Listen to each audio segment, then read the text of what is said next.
그날 어머니는 갑자기 소리를 지르셨습니다. 저기 가서 기다려. 움직이지 말고.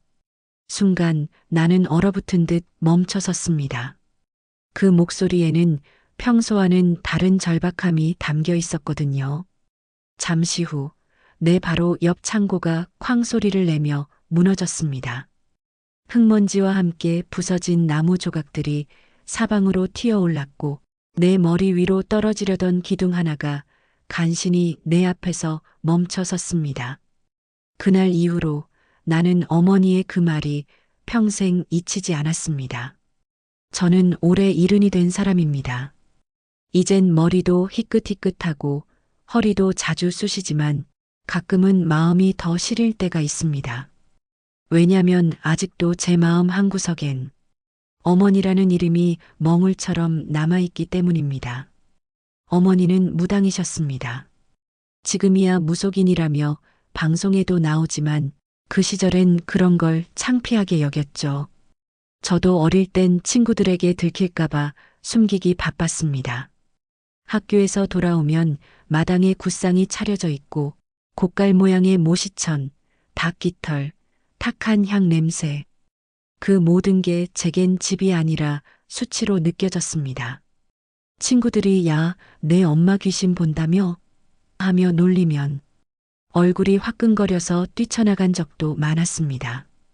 어머니는 그런 제 속을 다 알고 계셨던 것 같습니다. 그렇다고 원망하지도 않으셨어요. 늘 무표정하게 그저 굿할 때면 사람들 대신 절을 하고 끝나면 마당을 쓸고 앉아 조용히 차 한 잔을 드셨습니다. 그때의 저는 그 조용함이 무섭게 느껴졌습니다. 말이 없는 사람보다 무서운 건 모든 걸 알고도 말하지 않는 사람이라는 걸 그때는 몰랐던 거죠. 그날도 그런 날이었습니다. 봄이었어요. 산에서 진달래가 막 피어나던 때 학교에서 돌아오는 길에 새가 요란하게 울어댔습니다. 평소와 다를 게 없는 오후였죠. 집 앞 골목을 돌아서는데 이상하게 집이 조용했습니다. 평소엔 손님이 오가며 북소리라도 들렸는데 그날은 바람 소리밖에 없었어요. 문을 열자마자 코끝을 찌르는 향냄새가 퍼졌습니다. 거실엔 향 3개가 줄지어 타고 있었고 어머니는 굿상 앞에 무릎을 꿇고 앉아 계셨습니다. 등은 굽었지만 눈빛만큼은 서늘했습니다. 엄마, 또 굿해? 내가 투명스럽게 묻자 어머니는 대답 대신 고개를 천천히 돌렸습니다. 그 눈이 마주치는 순간 이상한 한기가 느껴졌어요. 그 눈빛엔 두려움이, 아니, 절박함이 섞여 있었습니다. 무당이 아니라 엄마로서 뭔가를 보고 있다는 눈빛. 종수야. 입술이 떨렸습니다. 저기 가서 기다려. 움직이지 마. 나는 멈칫했습니다. 어머니는 갑자기 굿상을 밀쳐내며 일어섰고 그 힘이 너무 세서 밥상이 덜컥 쓰러졌습니다. 향이 넘어지며 불꽃이 피어올랐고 천장에 매달린 부적이 바람에 흔들렸습니다. 겁에 질린 나는 말도 못하고 뒷마당 쪽으로 걸어갔습니다. 그리고 정말 몇 초 뒤 집 뒤편에서 굉음이 울렸습니다. 쾅! 마치 천둥이 내리친 듯한 소리였습니다. 순간 바람이 확 밀려오고 흙먼지가 솟구쳤습니다. 뒤돌아보니 내가 방금 전까지 서 있던 창고가 반쯤 무너져 있었습니다. 그 자리에 있었다면 나는 아마 살아남지 못했을 겁니다. 사람들이 달려왔습니다. 이웃 아저씨가 외치며 말했습니다. 이거 큰일 날 뻔했네. 애가 거기 있었으면 어쩔 뻔했어. 나는 말이 나오지 않았습니다. 그저 먼지 속에서 어머니를 바라봤습니다. 어머니는 굳은 얼굴로 그 자리를 바라보다가 천천히 주저앉으셨습니다. 그때 처음 봤어요. 굿할 때도 흔들리지 않던 그분이 그날은 손을 덜덜 떨고 있었다는 걸. 밤이 되자 어머니는 아무 말씀도 하지 않으셨습니다. 밥상에 앉아 김치 한 조각을 집어 올리더니 젓가락이 허공에서 멈췄습니다. 그 눈빛엔 무언가 깊은 슬픔이 담겨 있었죠. 엄마, 왜 그랬어? 내가 조심스레 묻자 어머니는 잠시 입술을 깨물더니 이내 낮게 중얼거리셨습니다. 그냥 내가 거기 있으면 안 될 것 같았어. 그 말이 전부였습니다. 그날 이후로 어머니는 자주 하늘을 바라봤습니다. 새벽마다 마당에 나가 한참을 서 계셨고 귀에 손을 대고 누군가의 목소리를 듣는 듯 했습니다. 나는 그런 어머니가 점점 무서워졌습니다. 어머니가 귀신을 본다는 소문이 돌았고 마을 아이들이 우리 집 근처에도 오지 않았습니다. 그럴수록 나는 더 멀어졌죠. 엄마는 미쳤어. 이제 그만 좀 해. 그런 거 아무 소용 없어. 그렇게 말한 날 어머니는 한참 동안 나를 바라보다가 아무 말 없이 등을 돌리셨습니다. 그때는 몰랐습니다. 그 눈빛이 얼마나 아픈 눈빛이었는지를 세월이 흘러 이제야 알겠습니다.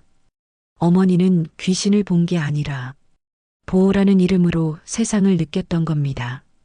그리고 그날 외친 그 한마디, 저기 가서 기다려. 그건 내 인생을 지켜준 경고였던 거죠. 나는 그날의 향 냄새, 그날의 먼지 냄새를 아직도 기억합니다. 누군가 말했죠. 사람은 있는 것보다 잊을 수 없는 일을 껴안고 사는 게 더 힘들다고. 이제야 조금은 이해합니다. 어머니가 왜 그토록 말없이 울었는지, 왜 나를 보며 미소조차 짓지 못했는지를. 그날 이후 나는 믿음이라는 단어를 다르게 보게 됐습니다. 그땐 어머니의 말을 미신이라 했지만 지금은 그게 직감이었다는 걸 압니다. 사람이 사람을 살릴 때 그건 논리보다 마음이 먼저 움직이기 때문이겠죠. 그리고 저는 지금도 가끔 그 목소리를 떠올립니다. 저 멀리서 들려오는 어머니의 그 외침. 저기 가서 기다려. 움직이지 말고. 그 목소리만큼은 아직도 제 안에서 살아 있습니다. 그날의 공기는 유난히 무거웠습니다. 하늘은 맑았지만 바람이 이상하게 불었죠. 햇살은 따뜻한데 뺨에 닿는 바람 끝이 서늘했습니다. 사람들은 그저 봄이라 그렇겠거니 했지만 이상하게도 그날은 새들이 너무 많이 울었습니다. 참새, 까치, 심지어 까마귀까지 지붕 위를 맴돌며 요란하게 울어댔습니다. 어머니는 아침부터 이상하셨습니다.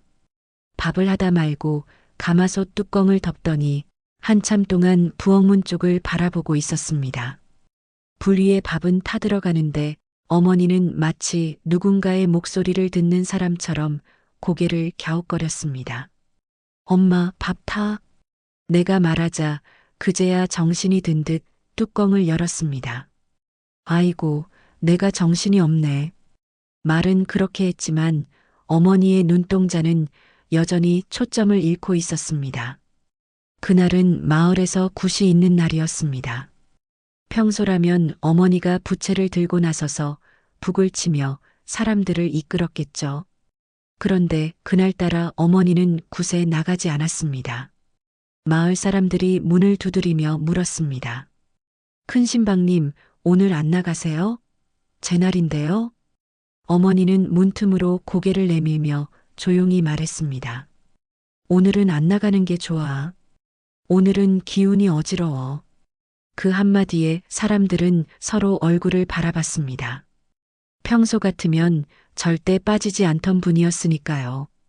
그날따라 어머니의 목소리엔 묘한 떨림이 있었습니다. 그건 무섭다기보다 누군가에게 미리 말려두는 사람의 목소리 같았습니다. 점심 무렵 하늘이 갑자기 어두워졌습니다. 해가 구름에 가려진 것도 아닌데 온 마을이 마치 안개에 잠긴 듯 뿌옇게 변했습니다. 그 순간 닭들이 이상하게 울었고 마을 어귀의 개가 끊임없이 짖어댔습니다. 엄마, 왜 이래? 천둥 오나? 내가 묻자 어머니는 마당을 한참 바라보다 이렇게 말씀하셨습니다. 오늘은 집 밖으로 나가지 마라. 어디 가지도 말고 친구들 불러서도 안 된다. 그 말투엔 분명한 단호함이 있었죠. 나는 괜히 짜증이 났습니다. 그때 내 나이 12살. 친구들과 들판에서 공기놀이하고 소꿉 장난하던 시절이었으니까요. 그날도 약속이 있었어요. 엄마, 진짜 잠깐만 다녀올게. 내가 신발을 신으려 하자 어머니가 재빨리 내 팔을 잡았습니다. 안 된다. 오늘은 절대 나가면 안 돼. 그 손이 너무 세서 놀랐습니다. 무당의 손이라 그런가 그 손끝엔 말로 설명할 수 없는 힘이 느껴졌습니다. 어머니의 눈동자는 검은색보다 더 짙은 마치 무언가를 보고 있는 눈빛이었죠. 그렇게 오후 내내 나는 집안에 갇혀 있었습니다. 시간은 느리게 흘렀고 밖에서는 계속 까마귀가 울었습니다. 어머니는 불안한 듯 마당을 서성거리다. 갑자기 부엌으로 들어가 향을 피웠습니다. 그리고 중얼거렸습니다. 이놈의 기운이 왜 이렇게 날뛰어. 제발 좀 조용히 하거라. 나는 방문 틈으로 그 모습을 지켜봤습니다. 어머니는 허공을 보며 손가락으로 무언가를 그렸습니다.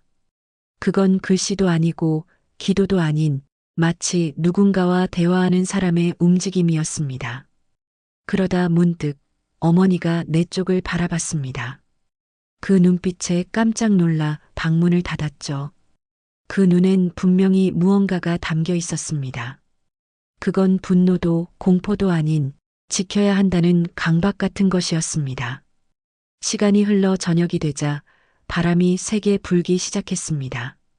마을 사람들은 문을 닫고 집 안으로 들어갔고 하늘엔 까마귀 몇 마리가 여전히 맴돌고 있었습니다. 그때 나는 그만 마당으로 나갔습니다. 답답했거든요.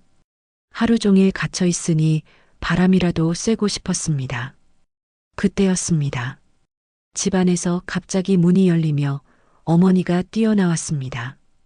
그 얼굴엔 핏기가 없었고 눈동자는 초점이 없었습니다.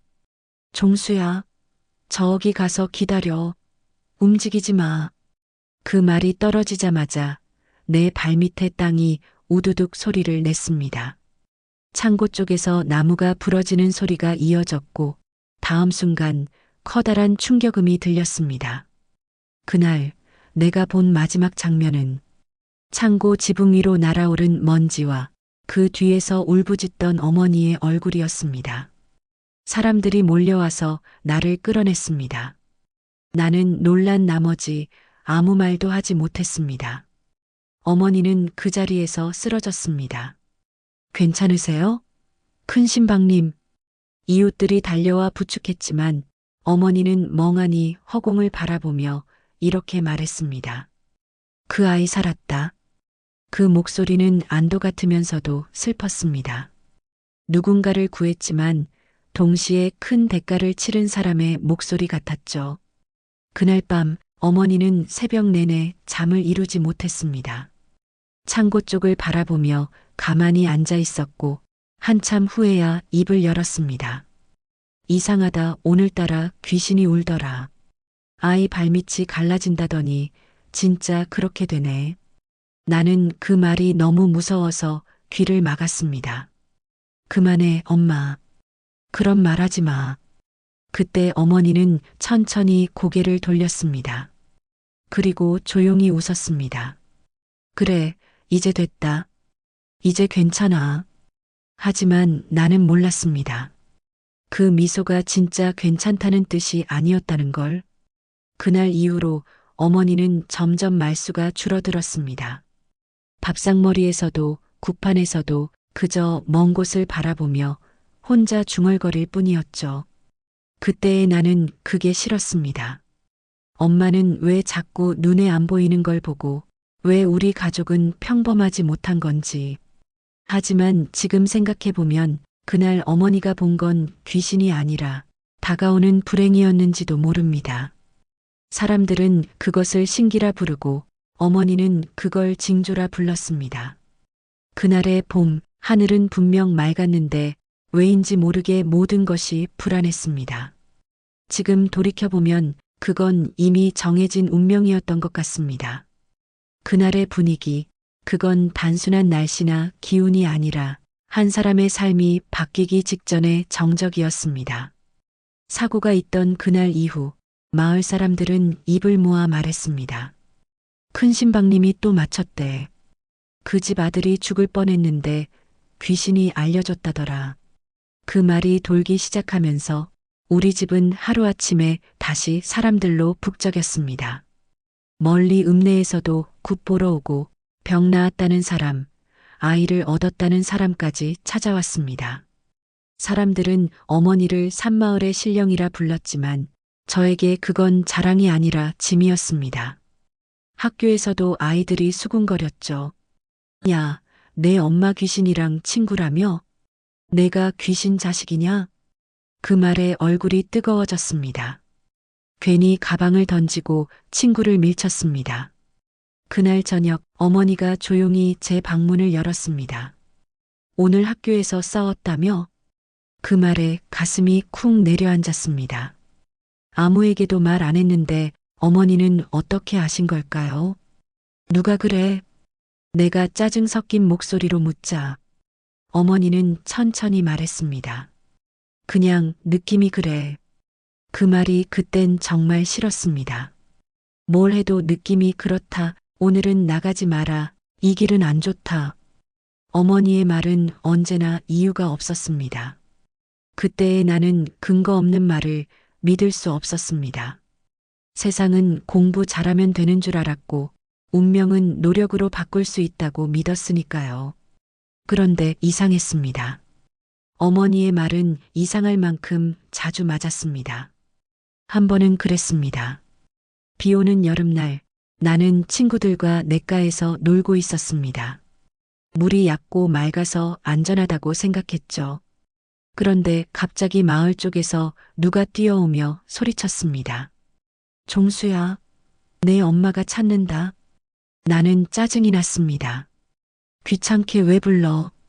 그렇게 중얼거리며 집으로 가는데 뒤에서 물살이 갑자기 거세졌습니다.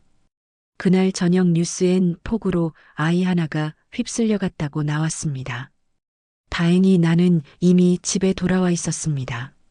그때 어머니가 말했죠. 물의 기운이 흉했다. 오늘은 내가 가지 말았어야 했어.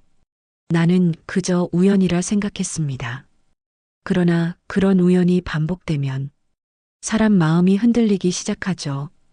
그럼에도 나는 인정하고 싶지 않았습니다. 왜냐면 인정하는 순간 내가 부정해온 무당의 아들이 되어버리니까요. 어느 날 밤 어머니가 마당에서 혼잣말을 하며 절을 하고 있었습니다. 달빛이 희미하게 내려앉은 마루 끝 그림자처럼 앉아있는 그 모습이 소름 끼치게 보였습니다. 엄마, 그만 좀 해. 남들 다 자는데 뭐 하는 거야? 내 말에 어머니는 천천히 고개를 들었습니다. 오늘은 바람이 세다. 집안 기운이 뒤집히면 안 되거든. 그 말에 더 화가 났습니다. 그만 좀 미신 좀 믿어. 그런 거 다 헛소리야. 그날 어머니는 대답하지 않았습니다. 그저 내 얼굴을 한참 바라보다 조용히 등을 돌리셨습니다. 그리고 며칠 뒤 아버지의 제삿날이었죠. 제사상 위의 초가 이상하게 흔들렸습니다. 바람도 없는데 불꽃이 휙 꺼지더니 향연기가 구불구불 천장으로 올라갔습니다. 어머니가 순간 멈춰서더니 말했습니다. 이상하다. 저 초는 그냥 안 꺼지는데. 그날 밤 옆집 김씨 아저씨가 급히 달려왔습니다. 큰 신방님, 우리 어머니가 쓰러졌어요. 어머니는 아무 망설임 없이 따라 나섰습니다. 그리고 새벽녘 김시댁 어머니는 의식을 되찾았다고 했죠. 사람들은 또 말했다. 큰 신방님이 귀신을 달래줬대. 그 집이 오늘 제사라서 불길했는데 덕분에 살았다네. 그 말을 듣고도 나는 믿지 않았습니다. 오히려 그럴수록 화가 났습니다. 왜 다들 우리 엄마 말을 신처럼 듣는지, 왜 나만 그 세계를 이해 못하는 건지. 그날 밤 어머니는 내 방문 앞에 쌀 한 줌을 뿌렸습니다.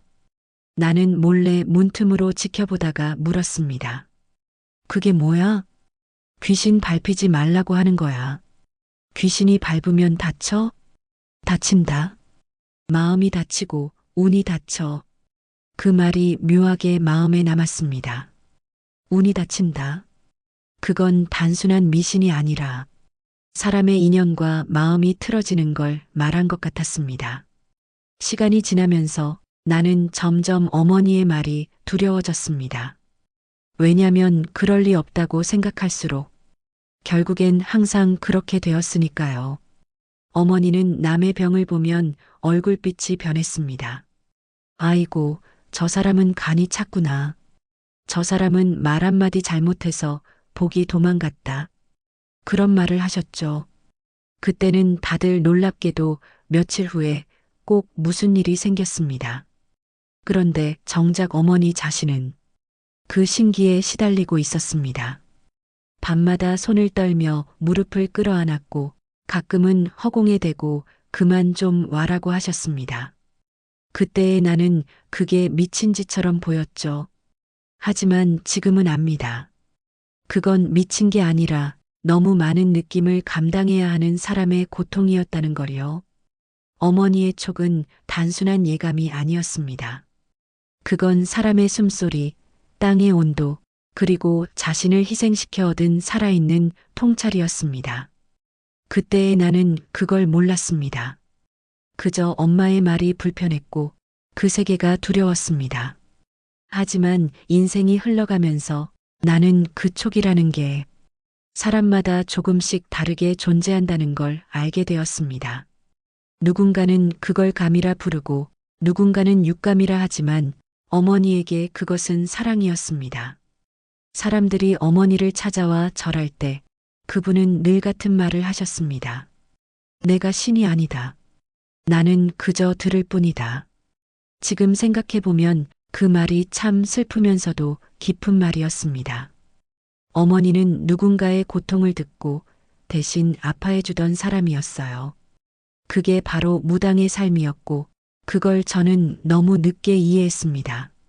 사람들은 시간이 지나면 잊는다고 하지만 어떤 말은 세월이 흘러도 사라지지 않습니다. 그날 어머니가 외쳤던 그 말, 저기 가서 기다려. 움직이지 말고.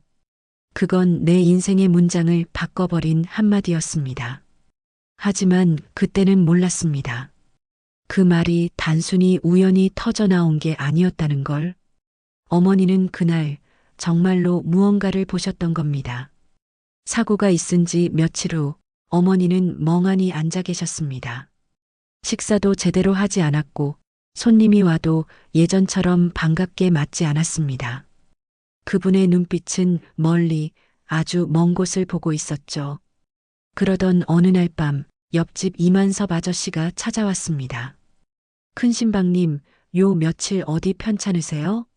어머니는 조용히 웃으셨습니다. 그냥 조금 무겁네. 그 웃음엔 생기가 없었습니다. 이만섭 아저씨는 그날 술 기운이 있었는지 이야기를 길게 늘어놓았습니다. 그날 말이요. 종순의 창고 무너진 날 나도 신기한 걸 봤어요. 그날 아침 큰 신방님이 갑자기 하늘을 보더니 저건 땅이 울겠구나 하시더라고. 땅이 울겠구나?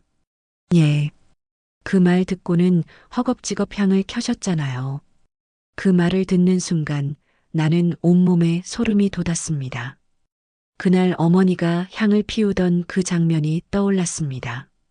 집안에 가득한 연기, 그리고 그 연기 속에서 떨리던 어머니의 손. 그날 새벽에도 그러셨어요. 이만섭 아저씨는 계속 말했습니다.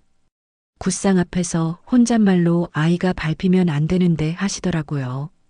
그게 무슨 말인지 몰라서 물었더니 아이 발밑이 갈라진다고 하셨어요. 귀신이 그렇게 말하더랍니다. 그 말을 듣자 가슴이 철렁 내려앉았습니다.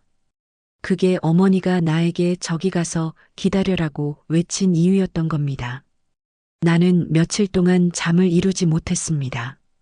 그 말을 머릿속에서 수십 번 되뇌었습니다. 아이 발밑이 갈라진다. 어머니는 분명 무언가를 봤던 거예요. 보통 사람의 눈엔 안 보이지만 그분은 그걸 느낄 수 있었던 겁니다. 그리고 그 순간 나는 깨달았습니다. 그날 나를 살린 건 우연이 아니라 어머니의 촉이었고 그건 단순한 예감이 아니라 자식의 생명을 지키려는 어머니의 본능이었어요. 그날 이후 어머니의 몸은 눈에 띄게 쇠약해졌습니다.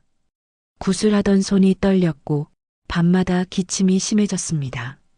나는 불안했지만 그때까지도 입 밖으로 미안하다는 말을 꺼내지 못했습니다. 어느 날 새벽 어머니는 내 방 앞에 조용히 와 앉아 있었습니다. 잠결에 눈을 뜨니 그분은 마치 무언가에게 말을 걸듯 중얼거리고 계셨습니다. 얘는 이제 괜찮지? 이 아이는 살려주셨으니 이제 됐지요. 그 목소리는 너무도 다정했지만 동시에 너무도 슬펐습니다. 그때 나는 어머니가 나 대신 무언가를 감당하고 있다는 걸 어렴풋이 느꼈습니다. 그날 이후 어머니는 한동안 굿을 멈췄습니다. 손님이 아무리 찾아와도 이젠 신이 조용하니 나도 쉬어야겠다고 하셨죠. 하지만 그건 쉬는 게 아니라 자신의 생명을 조금씩 태워가며 버티는 시간이었습니다. 나는 그걸 모르고 그저 고마움보다 미안함이 앞섰습니다. 엄마, 그때 진짜로 무슨 걸 본 거야? 내 질문에 어머니는 잠시 눈을 감으셨다가 조용히 대답하셨습니다. 그냥 느껴졌어. 내가 아니면 안 될 것 같은 느낌이었지. 그 말이 가슴을 파고들었습니다. 그건 무당으로서의 신기보다 엄마로서의 직감이었어요. 세상에 믿을 수 없는 게 많아도 자식을 향한 직감만큼은 진실이었으니까요. 세월이 흘러 이제 나도 70이 넘은 나이에 그 말을 떠올립니다. 저기 가서 기다려. 움직이지 말고. 그 소리를 들었을 때는 그저 명령 같았지만 지금은 그게 사랑의 외침이었다는 걸 압니다. 사람은 나이를 먹어도 어릴 적 들은 목소리는 절대 잊지 못합니다. 그 목소리는 내 안의 어둠 속에서 여전히 울리고 있습니다. 그날 이후 어머니는 종종 허공을 바라보며 무언가를 속삭이곤 했습니다. 얘는 내 목숨 같은 애야. 이 아이만은 데려가지 말거라. 그 말이 바람에 실려 내 방까지 들릴 때면 이상하게 가슴이 먹먹했습니다. 그때는 몰랐죠. 그게 어머니의 기도였다는 걸. 그 기도가 내 인생을 바꿨다는 걸요. 그 한마디가 없었다면 나는 지금 이 이야기를 할 수도 없었을 겁니다. 어머니는 신의 목소리를 들은 게 아니라 사랑의 언어를 들은 거였습니다. 그게 바로 그분의 신기이자 인간적인 따뜻함이었습니다. 시간이란 건 참 잔인한 겁니다. 그땐 몰랐던 일들이 세월이 지나면 하나둘 보이기 시작하죠. 그날의 일도 어머니의 그 한마디도 지금에서야 비로소 그 의미를 알게 됐습니다. 나는 그날 이후로 오랫동안 어머니를 피했습니다. 학교를 졸업하고 도시에 올라가 살면서 굿도 신도 제사도 다 잊어버리고 살았죠. 마치 그 시절을 지워버리려는 사람처럼요. 도시의 삶은 바빴습니다. 사람들은 신 대신 돈을 믿었고 기도 대신 계약서를 썼습니다. 나도 그 속에서 점점 변해갔습니다. 이성적이고 냉정하고 현실적인 사람으로요. 그렇게 몇십 년을 살다 보니 어느새 내 안에서 어머니라는 존재가 희미해졌습니다. 어릴 적 향 냄새도 북소리도 다 잊힌 줄 알았죠. 그러다 어느 날 우연히 한 통의 전화를 받았습니다. 큰 신방님 제자였던 사람인데요. 혹시 박순례 어머님 아드님 맞으세요? 그 목소리를 듣는 순간 가슴 한쪽이 덜컥 내려앉았습니다. 그 이름을 들은 게 몇십 년 만이었거든요. 그분은 조용히 말을 이어갔습니다. 예전에 큰 신방님께서 하신 말이 하나 있었는데 꼭 전해드려야 할 것 같아서요. 무슨 말씀이죠? 그날 아이 발밑이 갈라진다던 그 얘기요. 큰 신방님이 그 후로 늘 이렇게 말씀하셨어요. 그는 잠시 숨을 고르더니 낮게 응조렸습니다. 그날 신이 나한테 말했지. 아이를 살릴 수 있으면 내 생명 한 토막 내어주라고. 그래서 난 기도했어. 내 숨 대신 아이 숨을 줘도 좋다고. 그 말을 듣는 순간 눈물이 쏟아졌습니다. 그토록 부끄러워했던 그 굿, 그게 사실은 나를 살리기 위한 제물이었던 겁니다. 어머니는 신을 믿은 게 아니라 사랑을 믿은 거였어요. 그분이 매번 향을 피우고 허공을 바라봤던 이유는 신에게 복을 빌기 위해서가 아니라 자식의 삶을 지키기 위한 싸움이었습니다. 그날 이후 나는 고향으로 내려갔습니다. 마을 어귀엔 여전히 진달래가 피어 있었고 우리 집이 있던 자리는 허물어진 돌담만 남아 있었습니다.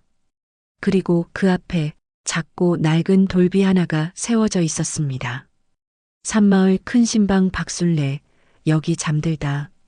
나는 돌 앞에 앉아 오랫동안 아무 말도 하지 못했습니다. 손끝으로 이름을 따랐으며 그 시절 내 어머니의 얼굴을 떠올렸습니다. 눈가의 주름, 항상 거칠었던 손, 그리고 나를 향해 외치던 그 절박한 목소리. 저기 가서 기다려. 움직이지 말고. 그 한마디가 내 평생의 생명줄이었다는 걸 그제야 온몸으로 느꼈습니다. 그날 이후 나는 어머니의 굿상에 앉던 자리에 작은 초 하나를 켰습니다. 불빛이 흔들리며 벽에 그림자를 만들었고 그 그림자가 마치 어머니가 앉아 있는 듯 했습니다. 나는 천천히 중얼거렸습니다. 엄마, 미안해. 그땐 몰랐어.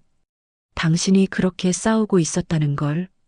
불빛이 흔들리더니 어딘가에서 바람이 스쳤습니다. 그 바람 속에 아주 희미하게 들렸습니다. 괜찮다. 너는 잘 살았다. 그 말에 눈물이 흘렀습니다.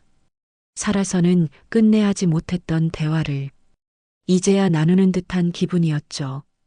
그날 이후 나는 어머니를 부끄러워하지 않습니다. 오히려 자랑스럽습니다. 세상에 어떤 어머니가 자식의 생명을 위해 자기 생명을 내놓을 수 있을까요? 그게 신의 뜻이든 인간의 사랑이든 결국 그것은 모성이라는 같은 언어였습니다. 어머니는 사람들에게 신의 목소리를 전해줬지만 나에게는 인생의 목소리를 남겨주셨습니다. 움직이지 말고 기다려라. 이제야 그 말의 뜻을 압니다. 그건 단순히 몸을 멈추라는 게 아니라 인생이 흔들릴 때 잠시 멈춰서서 들으라는 뜻이었어요. 지금 너는 어디 서 있니? 내 발밑은 안전하니? 그 질문을 내게 남기고 가신 거죠. 그래서 지금도 힘든 일이 있으면 나는 잠시 멈춥니다. 그리고 그때처럼 가만히 숨을 고르며 귀를 기울입니다. 바람이 스치고 나뭇잎이 흔들릴 때 그 속에서 어머니의 목소리가 들립니다. 괜찮다. 이제는 내가 알아듣는구나. 그 순간마다 나는 어릴 적의 그 마당으로 돌아갑니다. 먼지가 일고 향 냄새가 흐르던 그날 어머니의 외침이 시간 속을 가르며 나를 살리던 그 순간으로 사람은 누구나 자기 인생을 선택해서 사는 줄 알았습니다. 하지만 어머니의 인생을 알고 나니 그분은 선택한 게 아니라 끌려 들어간 삶이었습니다. 고향에 내려간 어느 날 어머니의 제자였다는 이웃 아주머니가 나를 찾아왔습니다. 큰 신방님 아드님 맞으시죠? 선생님 얘긴 지금도 가끔 나와요. 그 말에 나는 놀라 고개를 끄덕였습니다. 그 아주머니는 뜸을 들이다가 낡은 수첩 하나를 꺼내 보여주었습니다. 거기엔 삐뚤빼뚤한 글씨로 이렇게 적혀 있었습니다. 아이는 내 생명이다. 신은 내 목숨을 빌려간다. 그래도 괜찮다. 이 아이만은 살려야 하니까. 그 글씨를 보는 순간 손이 떨렸습니다. 잊고 있던 기억들이 밀려왔습니다. 어머니가 굿할 때마다 손등이 피로 얼룩졌던 이유, 밤마다 숨을 고르며 기침하던 이유, 그 모든 게 다 누군가의 삶을 대신 짊어진 흔적이었어요. 아주머니는 조용히 말을 이었습니다. 큰 신방님은 신을 받은 게 아니에요.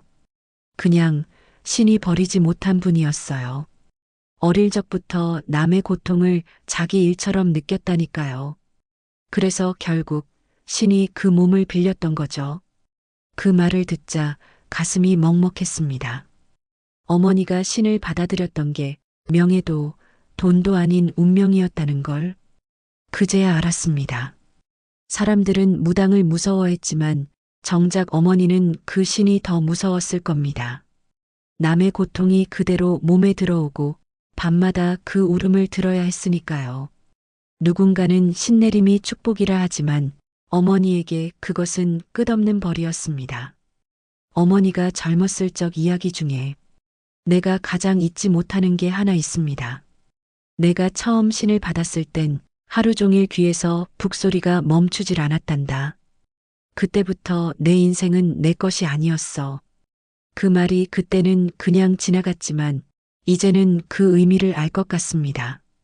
어머니는 늘 자신보다 남을 먼저 생각했습니다.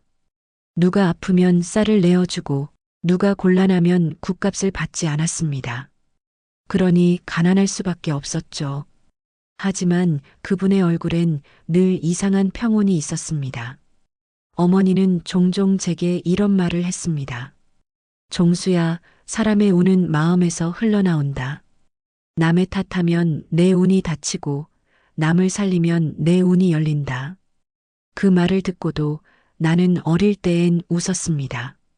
엄마, 그건 미신이야. 그랬더니 어머니가 조용히 미소 지으셨죠. 그래, 내 나이 땐 다 그렇게 말하지. 그 미소엔 슬픔과 자부심이 함께 있었어요. 지금 생각해보면 그건 세상 모든 어머니의 얼굴이었습니다. 그 아주머니는 이야기를 이어갔습니다. 선생님이 돌아가시기 전날 밤에도 향을 피웠어요. 몸이 많이 아프셨는데도 마지막까지 누군가의 이름을 부르시더라고요. 누구 이름이요? 그건 잘은 모르겠는데 내 종수는 이제 괜찮다 하시더라고요. 그 순간 나는 그 자리에 주저앉았습니다. 그분은 마지막까지 내 이름을 부르고 계셨던 겁니다. 그 말 한마디에 모든 세월이 무너져 내렸습니다. 나는 평생 그분을 이해하지 못하고 살았습니다. 부끄러워했고 피했고 무시했습니다. 하지만 정작 그분은 마지막 숨이 닿을 때까지 나를 걱정하고 계셨던 겁니다. 돌아오는 길에 하늘을 올려다봤습니다. 구름이 낮게 깔려 있었고 바람이 살짝 불었습니다. 그 바람 속에서 향 냄새가 스쳤습니다. 그 익숙한 냄새. 그건 어머니가 늘 피우던 향이었습니다. 나는 그 향을 따라 발걸음을 멈췄습니다. 바람 속에서 어머니의 목소리가 들리는 듯 했죠.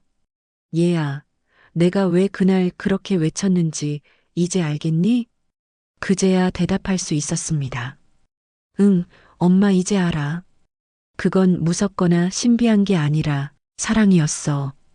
그날 밤 나는 어머니의 낡은 일기장을 다시 꺼냈습니다. 거기엔 이렇게 적혀 있었습니다. 신이 나를 데려가도 괜찮다. 내가 남기고 싶은 건 굿이 아니라 내 아들이다. 그 문장을 읽는 순간 이 세상 어떤 기도보다 깊은 울림이 느껴졌습니다.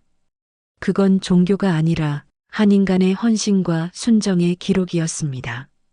어머니의 사연은 그렇게 끝났습니다.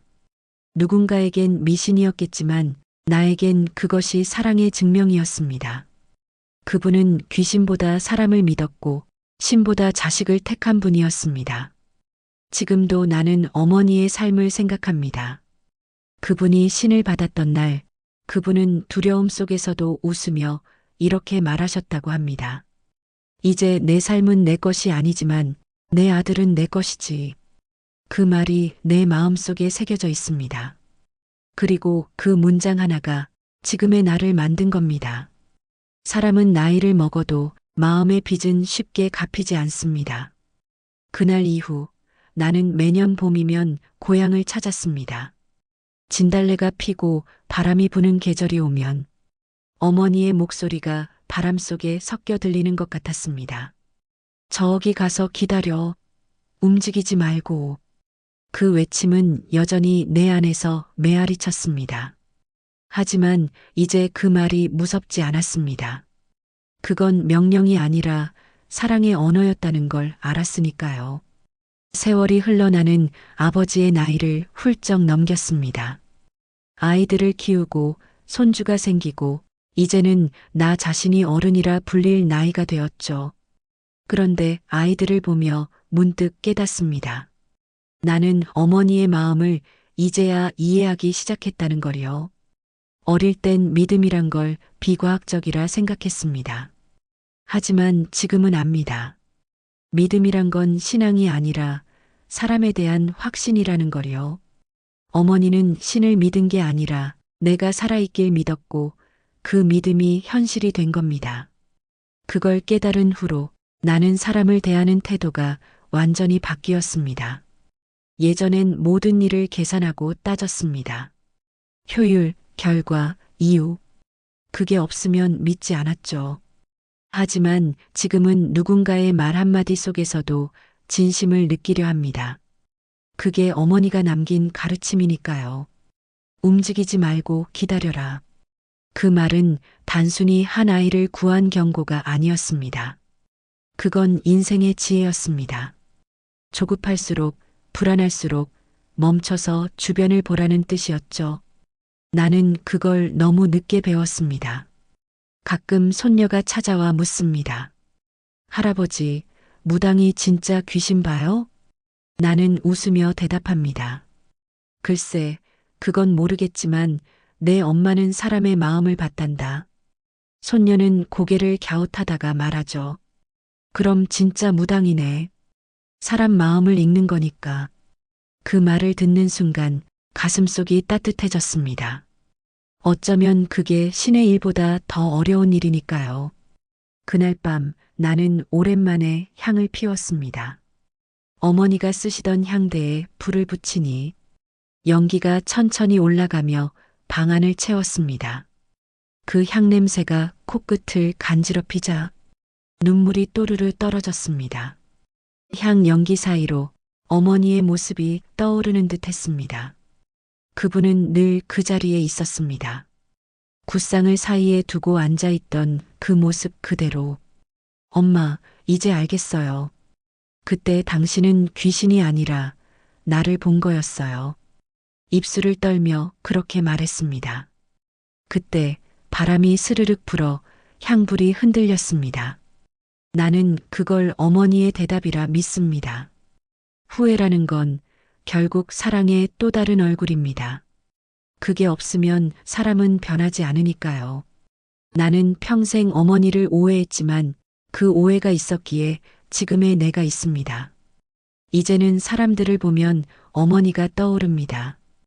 길가에서 노인을 보면 괜히 따뜻한 말을 건네게 되고 젊은이들이 조급하게 살아가는 걸 보면 속으로 이렇게 중얼거립니다.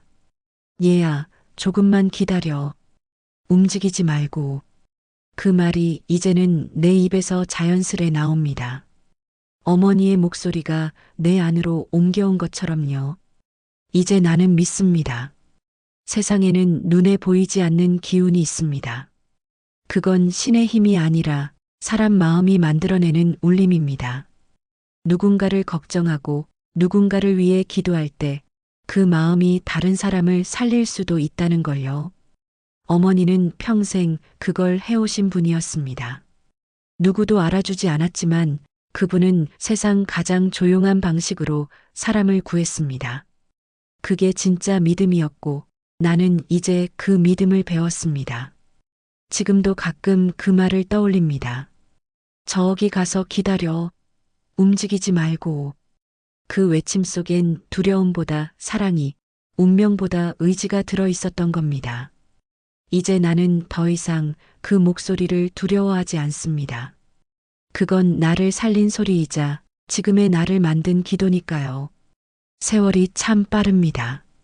눈 깜짝할 사이에 어머니를 떠나보내고 이젠 나 자신도 머리가 하얗게 샜습니다. 하지만 이상하게도 그분의 목소리는 단 한 번도 내 머릿속을 떠난 적이 없습니다. 저기 가서 기다려. 움직이지 말고.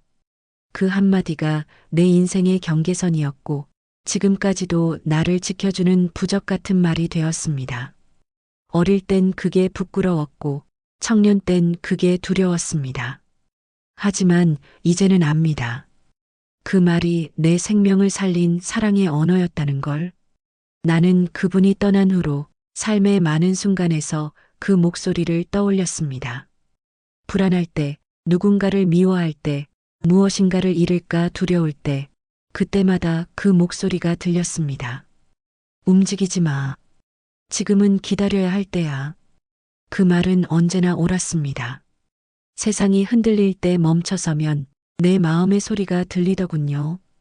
그리고 그 마음 속엔 늘 어머니가 계셨습니다. 이제는 어머니가 그토록 믿었던 것들을 조금은 이해합니다. 사람의 말에는 기운이 있고 그 기운이 한 생명을 살릴 수도 있다는 걸요. 그게 미신이든 신앙이든 상관없습니다. 결국 믿음이란 누군가를 끝까지 걱정하고 기다려주는 마음이니까요. 어머니의 묘 앞에 앉아 있으면 바람이 늘 한쪽으로만 붑니다. 그 바람은 차갑지도 뜨겁지도 않습니다. 그저 내 등을 살짝 밀어주는 듯한 괜찮다고 말하는 온기입니다. 그 순간 나는 생각합니다. 사람은 결국 자신을 키운 목소리 안에서 산다는 걸요. 어머니의 목소리가 나의 삶을 만들었고, 이제는 그 목소리가 내 입을 통해 누군가의 인생으로 전해지겠죠. 지금 생각해보면 그날 어머니의 한마디는 신의 계시가 아니라 사랑의 외침이었습니다. 우리가 흔히 무시하고 지나치는 말 속에도 누군가의 진심이 숨어 있습니다. 지금 이 영상을 보시는 분들도 혹시 마음속에 오래 남은 한마디가 있나요? 그게 어쩌면 누군가의 사랑이었을지도 모릅니다. 지금 바로 실천하세요. 멈춰서 마음의 소리를 한번 들어보세요. 그 안에 여러분의 인생을 지키는 목소리가 있을 겁니다.